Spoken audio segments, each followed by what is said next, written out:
Saya dengar ada orang zikir, sifat aku sifat Allah, namaku nama Allah, fiilku fiil Allah, zatku. Waduh, saya ketemu 2 orang ngomong begitu. Waktu saya masih umur 13 tahun, saya langsung bilang, Om, tolong jangan zikir begitu, nanti kamu mati dibenturin oleh malaikat maut. Dia bilang, ini kajian tertinggi, ente masih bau kencur. Tapi saya umur 13 sudah suluk 40 hari, belajar 2 thariqah, Naqsyabandiyah dan Samaniyah Al-Qadiriyah. Dia remehkan saya. Betul, waktu saya mulai beranjak remaja, dia mati di dalam WC, kepalanya tersungkur di dalam WC. Benar, bukan karena saya ngomong, tapi itu kabar yang disampaikan kepada kita. Orang yang coba-coba bawa nama zat Allah, kemudian dikatakan itu zatnya dia, Allah marah. Kepalanya diambil malaikat mau dibenturin, Pak. Tersungkur di tempat paling hina, paling kotor. Itu satu. Dia jago debus, Pak. Jago debus matinya di WC. Gimana tuh? Masih jago debus gak tuh? Jago embus itu ya. Yang kedua sama, itu terapis saya waktu saya mahasiswa. Nyimpen ilmu macan. Untuk manggil macannya dia baca itu, ternyata itu macan iblis, siluman iblis. Saya bilang, saya panggil Bang. Bang, tolong saya cinta sama Abang. Jangan dipakai lagi, Bang. Saya khawatir Abang direnggut dalam sesaat oleh malaikat maut tanpa diberikan waktu untuk bernafas. Ini kajian tertinggi. Dia ngomong gitu juga. Kamu kan sekolah doang, ngerti apa kamu? Dia remehin lagi. Itu kan sombong gak tuh? Sombong. Kejadiannya sama. Dia merebut musola, merebut surau. Tiba-tiba mati malam hari apa sore saya lupa. Kepalanya dibenturin malaikat ke tempat buang air kecil di WC surau. 2 orang udah. Ada yang mau coba lagi? Ada yang mau coba lagi? Tolong hentikan zikir-zikir setan itu ya. Itu zikir iblis ya. Thariqat Azaziliyah. Namanya keren ya. Thariqat apa? Azaziliyah. Siapa tuh Azazil? Iblis. Azazil sudah puluhan ribu tahun ibadah di surga, tapi dia tidak sama sekali bisa tembus melihat arasy Allah. Nabi Adam baru dicipta, tapi karena dalam diri Nabi Adam ada nur Muhammad memancar, dengan pancaran itu dia bisa memandang ke arasy Allah.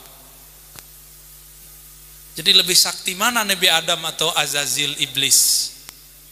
Iblis ribuan tahun zikir, mimpin surga.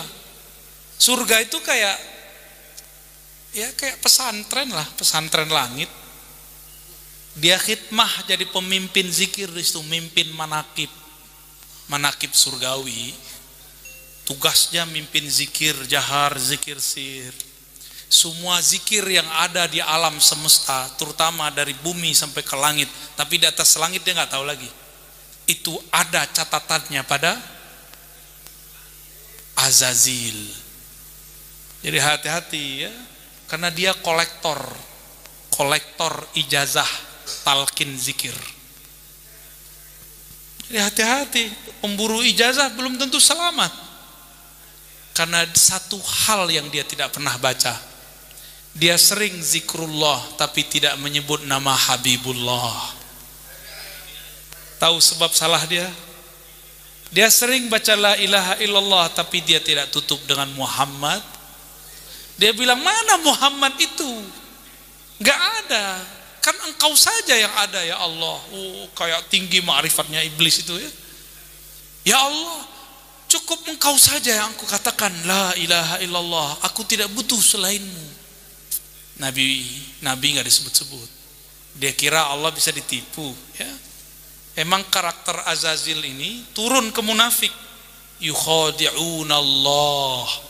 Mereka mengira bisa menipu Allah. Allah tahu dia gengsi selawat kepada Rasulullah Muhammad sallallahu alaihi wasallam. Maka apapun thariqat antum, apapun mazhab, apapun manhaj, apapun wiridan, nggak ada salawatnya, thariqatnya udah ganti. Thariqat Azaziliyah. Ya, thariqat tua juga sih. Keren juga, tapi PA. Sakti. Azazil itu sayapnya hampir sama banyaknya dengan sayap Jibril alaihis. Padahal Azazil itu murid Jibril. Kenapa? Semua catatan zikir Sayyidina Jibril ada pada Azazil. Kolektor nggak tuh? Kolektor sanad dia. Kolektor ijazah, tapi dia bangga dengan sanad ijazahnya. Kan berulang sekarang. Ini nggak ngelarang antum koleksi sanad ya. Kumpulkan sanad sebanyak-banyaknya, tapi jangan pernah sombong. Orang ciri-ciri yang benar bersanad, dia tambah tawadu karena tambah merasa tidak berilmu. Azazil tidak bisa memandang nurmu. Nabi Adam memandang isim Muhammad. Di dalam kitab tadi Al-Khasa'is Al-Kubra disebutkan, ini riwayat Israiliyat, tapi Imam Suyuti membolehkan menyebutkannya. Berarti ini masuk ke hadis, hadisu an Bani Israel. Kamu boleh cerita tentang Bani Israel. Ka'ab al-Ahbar mengatakan bahwa tatkala Allah menciptakan Nabi Adam, Allah memberikan kepada Nabi Adam 124.000 tongkat. Ternyata tongkat itu mau dibagi-bagi kepada semua keturunannya yang menjadi nabi. Kepada siapa disimpan? Dipanggillah anaknya bernama Syis. Wahai Syis, aku serahkan tongkat ini kepadamu. Maka disimpan oleh Nabiullah Syis. Saya nggak tahu tongkatnya kayak gimana. Tongkatnya nggak tahu begini apa enggak ya. Ini karena diijazahkan guru, diperintah guru. Baru sebulan ini. Tadi kan saya cuma nyimpen aja, tapi nggak pernah make. Kolektor aja, kolektor tongkat. Tapi nggak pernah make. Tapi beliau berkalam, istamil, pakai. Fa innahu min sunani Rasulillah. Itu sunnah Nabi, khususnya lagi ngajar. Maka saya pakai. Bukan biar tua-tuaan. Bukan begitu. Bukan ya. Ini menghargai ilmu yang kita pakai. Allah ciptakan makhluk, lalu Allah hembuskan ruh. Pada makhluk itu Allah pantulkan 3 cahaya. Catat, cahaya sifatullah. Makhluk artinya apa? Ciptaan. Awalnya tiada menjadi ada. Minal adam ilal wujud. Jadi al-khalq artinya ibrazu syai' minal adami ilal wujud. Mengeluarkan sesuatu dari ketiadaannya menjadi ada. Disebut dengan khalq, penciptaan.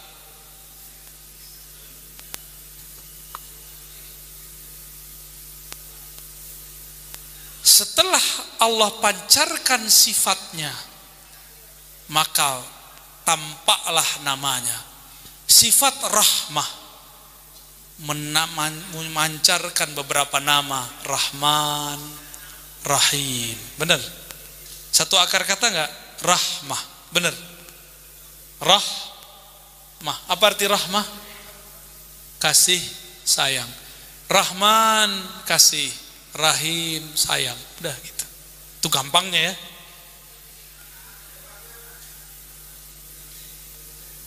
Berarti rahmah sifat, Rahman nama. Bisa bedain? Sabar dengan penyabar beda nggak? sayang dan yang punya kasih sayang itu beda. Sayang itu sifatnya, Rahman itu namanya. Berarti udah dua. Nur asma'ullah, nama-nama. Turunlah dari nama itu al-asma'ul husna. Maka dianjurkan kita membaca al-asma'ul husna. Terus, dan yang ketiga, mengadakan dari tiada menjadi ada itu, perbuatan mewujudkan dari tiada menjadi ada, itu namanya fi'il, bernamalah af'alullah. Apa arti af'alullah? Perbuatan. Coba, di tubuh kita ini ada tiga-tiganya. Akang jantungnya yang gerakin akang apa siapa? Beneran? Yakin? Bisa gerakin sendiri nggak? Coba bilang, tung, diam dong. Bisa nggak? Nggak bisa. Siapa yang gerakin? Itu fi'lullah. Berarti Allah setiap hari bekerja nggak di tubuh kita? Coba, ada yang sudah punya uban belum? Antum belum punya uban ya? Udah punya uban nih kayaknya nih ya. Udah. Coba, bisa nggak nahan ubannya? Nggak bisa. Berarti yang nguasain satu helai rambut Bapak atau Allah? Dipanggil Bapak marah dia nanti. Karena udah ada uban saya nggak panggil Bapak. Baik. Satu uban tumbuh saya tidak sanggup menahannya. Satu jerawat tumbuh saya tidak sanggup juga menahannya. Ya. Dulu kami ziarah ke Tuan Guru Zuki di Kedah. Ternyata murid Abah Anom. Ya jauh-jauh ke Malaysia ketemunya murid Abah Anom. Saya mikir-mikir, ya Allah, orang jauh dari Malaysia berguru ke Tasik. Masa saya nggak berguru ke Tasik? Ya, katanya di sini ada keturunan di Garut apa di Tasik. Said Ahmad Zaini Dahlan. Bener ada ya? Di Tasik apa di Garut? Tasik. Katanya masih ada ya? Ya, semoga keturunan-keturunan beliau diberkahi Allah. Amin. Amin. Saya berangkat cuakep. Nah, bahasa Jawanya. Guanteng. Kasep. Begini. Sorry. Kasep ya. Apalagi? Udah, gelis. Berangkatnya keren. Pulang-pulang Allah kasih pelajaran. Karena berangkat merasa keren, pulang-pulang kere. Dikasih sama Allah ini. Jadi ini ingin mengingatkan saya kepada Tuan Guru Zuki. Ini bekas dari saya kena cacar. Kena cacarnya di Malaysia. Orang berlibur, kita masuk ke Thailand, saya kepanasan, kedinginan. Orang asik-asikan ketawa-ketawa, saya menangis dalam batin ya. Alhamdulillah dikasih cash langsung. Berangkat merasa keren, pulangnya N-nya hilang. Kere. Alhamdulillah. Nggak ada yang nggak ini. Maka saya ngelihat ini tuh saya bersyukur. Tapi saya bersyukur lagi kalau dia hilang ya. Tapi nggak apa-apa ya. Kita nggak sanggup menahan bahkan yang ada di dalam tubuh ini. Nggak sanggup. Sekarang saya masih merasa saya ngangkat tangan. Coba angkat tangannya, bisa nggak? Kalau nggak namanya stroke. Coba angkat tangannya, bisa. Tuh, itu yang angkat siapa? Serius? Antum yang ngangkat kok Allah yang ngangkat? Ada jawabnya. Wa ma tasyauna illa ay yasha Allah. Tidaklah kamu mengangkat berkehendak kecuali Allah lah yang berkehendak. Wa ma ramaita iz, tidaklah kamu yang melempar panahmu kecuali Allah lah yang melempar. Nama, sifat dan afal itu semua adalah inti-inti dari Nur Muhammad. Jadi Nur Muhammad itu nama Allah. Nur Muhammad itu sifat Allah. Maka kalau sudah diajar zikir oleh guru, zikirnya masuk ke dalam kolbu, berarti nur Muhammad sudah masuk ke dalam kolbu. Gitu. Cuma hati-hati, harus ditutup pakai solawat, karena iblis Azazil dulu banyak zikir tidak Iblis itu zikirnya banyak, sakti, tapi dia nggak tembus ke aras, berarti tidak kasyaf. Tahu kasyaf? Tidak Allah singkapkan, hijab tidak Allah buka. Nabi Adam hanya diajarkan asma, wa 'allama Adam al-asma'a kullaha. Nabi Adam diajarkan nama-nama. Kalau ada kita buka handphone, yang diminta nama bukan? Kalau kita mau download sesuatu, ada namanya kan? Nama email. Itu semua pelajaran. Kalau mau download ilmu dari Allah, harus punya nama. Ya, bukan cuma nama fisik. Ketika Allah Subhanahu wa taala mengatakan, aku ingin dikenal, aku ciptakan makhluk, lalu aku hembusanku. Ciptaannya ini bernama alam, hembusannya ini bernama Ahmad. Paham?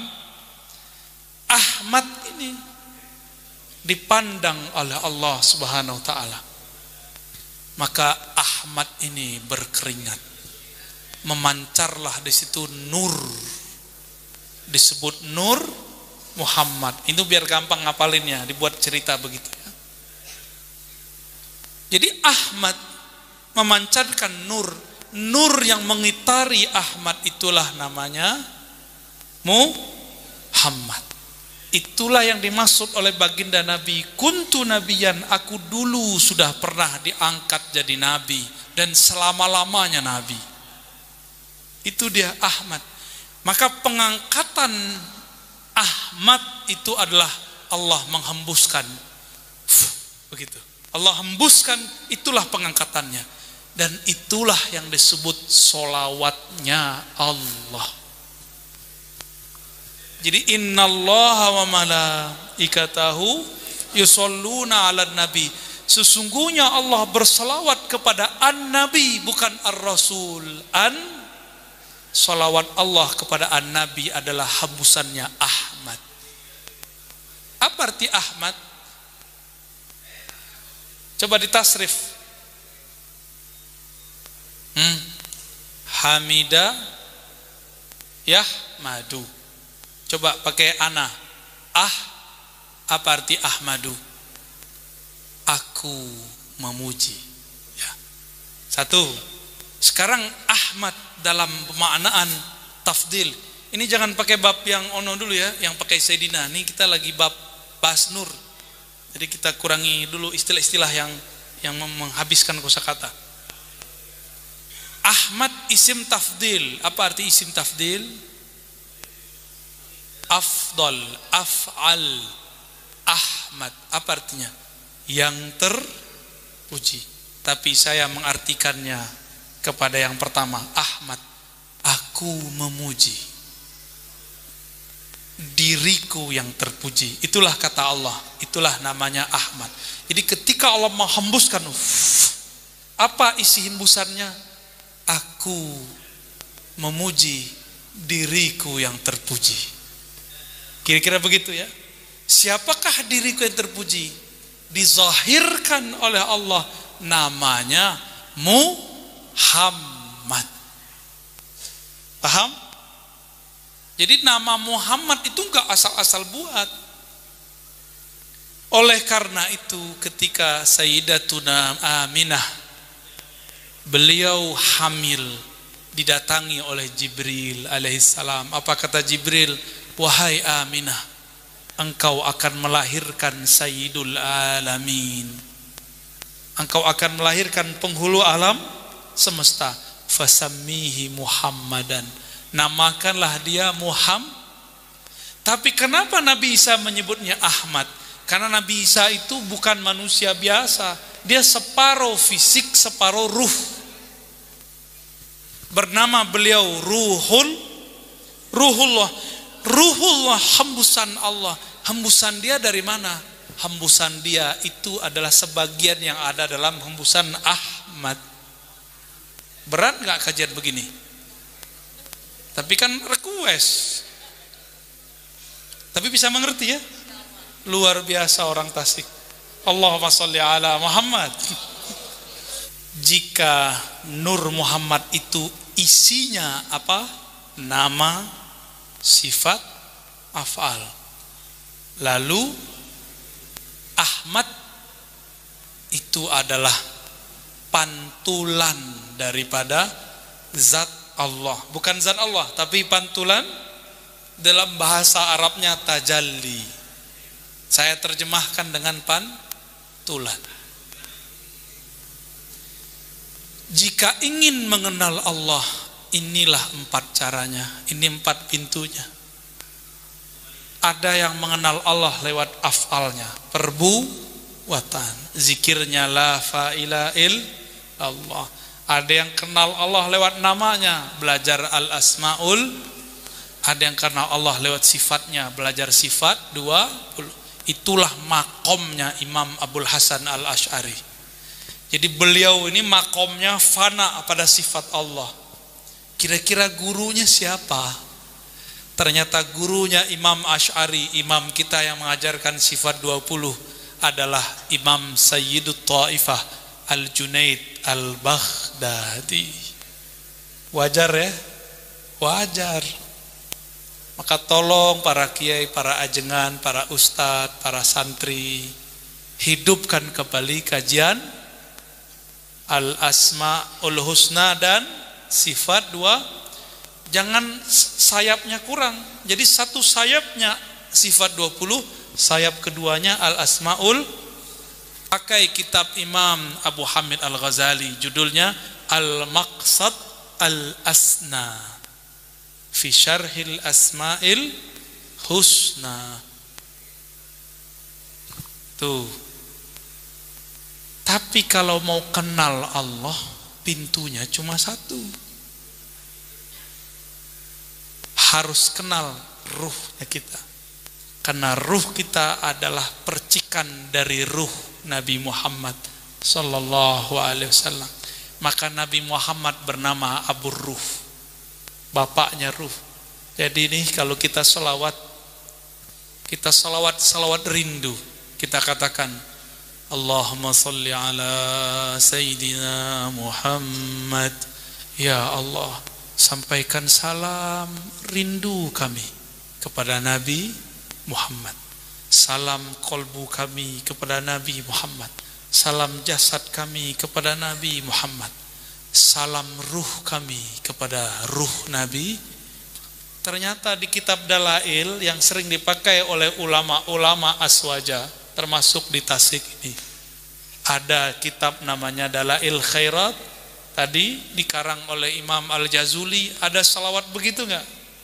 Allahumma salli ala jasadi Muhammadin fil ajsad wa salli ala ruhi Muhammadin fil arwah wa salli ala qabri Muhammadin fil qubur. Benar, ada.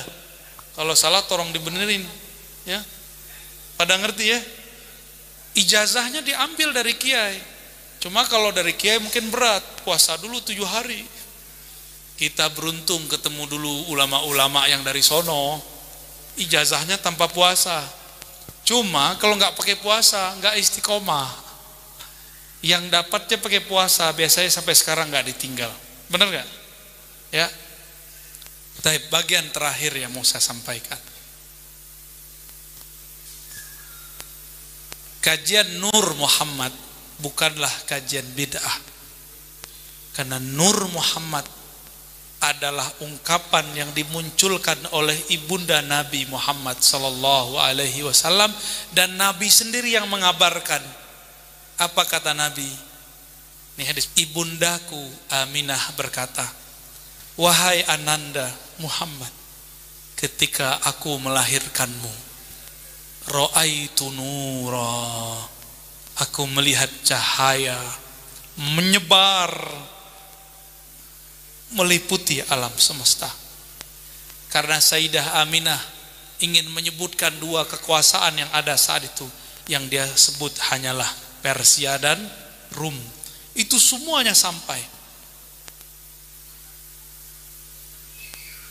Berarti inilah dalil kajian Nur Muhammad. Itu dalil paling sahih. Adapun dalil yang lain, ada yang dhaif, ada yang palsu. Ini mohon maaf para kiai, saya sampaikan kebenaran.